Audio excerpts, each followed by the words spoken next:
For years, getting onto a social media platform required passing a single, easily defeated test, checking a box confirming you were over 13. The Malaysian government looked at the resulting digital landscape and saw an ecosystem that actively preys on developing minds. Authorities tracked a sharp rise in complex cybercrimes, digital grooming syndicates, and severe mental health crises, concluding that engagement-driven algorithms are the direct cause.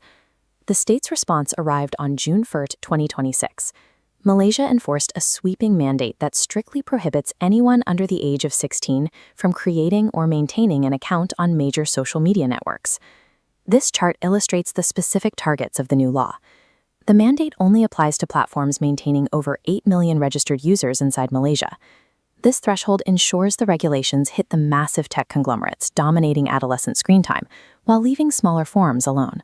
The policy sounds like a straightforward solution to online harm, but executing a national internet ban like this has actually triggered a massive, highly complex logistical and societal crisis.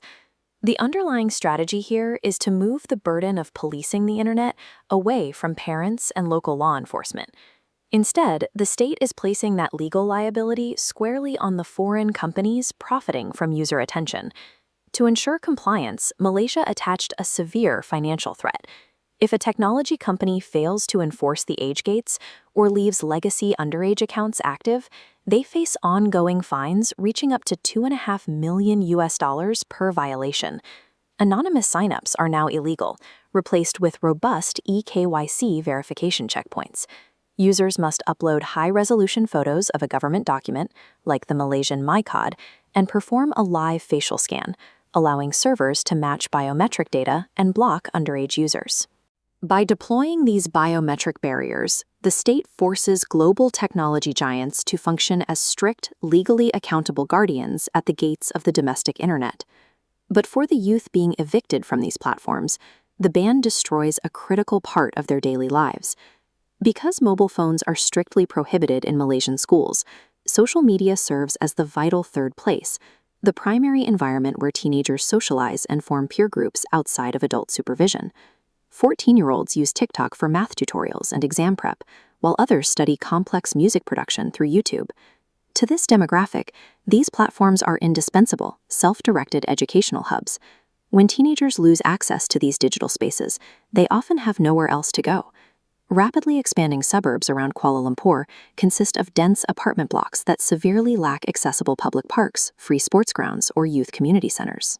The mechanics of the ban have also triggered intense alarm among international civil rights and privacy monitoring groups. This diagram illustrates a major structural vulnerability. Forcing millions of citizens to upload their government documents and live facial scans directly to multinational tech companies creates massive, centralized honeypots of highly sensitive personal data. Users have no guarantee how these foreign entities will store or protect this information. A policy designed to protect children from abstract online harm exposes them to the immediate, lifelong risks of severe identity theft and data commodification. Despite these immense privacy risks, the system has a glaring behavioral loophole. Because the law intentionally exempts parents from legal penalties, adults frequently bypass the complex verification gates by simply registering accounts for their children using their own adult IDs. This creates a dangerous scenario. Citizens surrender massive amounts of sensitive personal data to mass surveillance networks, all to build a security barrier that is effortlessly circumvented at home. Malaysia's approach is part of an international push to restrict youth access to the digital ecosystem. Late last year, Australia implemented the first major national ban, threatening tech giants with massive fines. Yet months after implementation, authorities found a substantial portion of the targeted youth demographic still easily subverting the technical barriers. Next door, Indonesia rolled out an even larger ban, covering roughly 70 million children. But rather than mandating top-down biometrics, Jakarta relies on technology companies to assess and report their own safety metrics.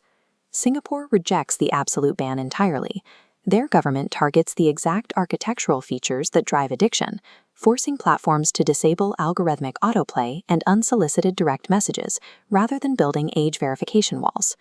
Across the globe, lawmakers agree that an open, unregulated internet poses immense risks to developing minds, but sovereign nations remain deeply divided over how to actually enforce digital boundaries. The situation in Malaysia highlights a high-stakes collision between urgent public health goals and the fundamental right to digital privacy. The data shows that a strictly coded technological barrier cannot retroactively fix deeply rooted sociological deficits, poor urban planning, or the human need for connection. If other nations copy this blueprint without building real-world safety nets, they won't save the next generation. They will only trap them.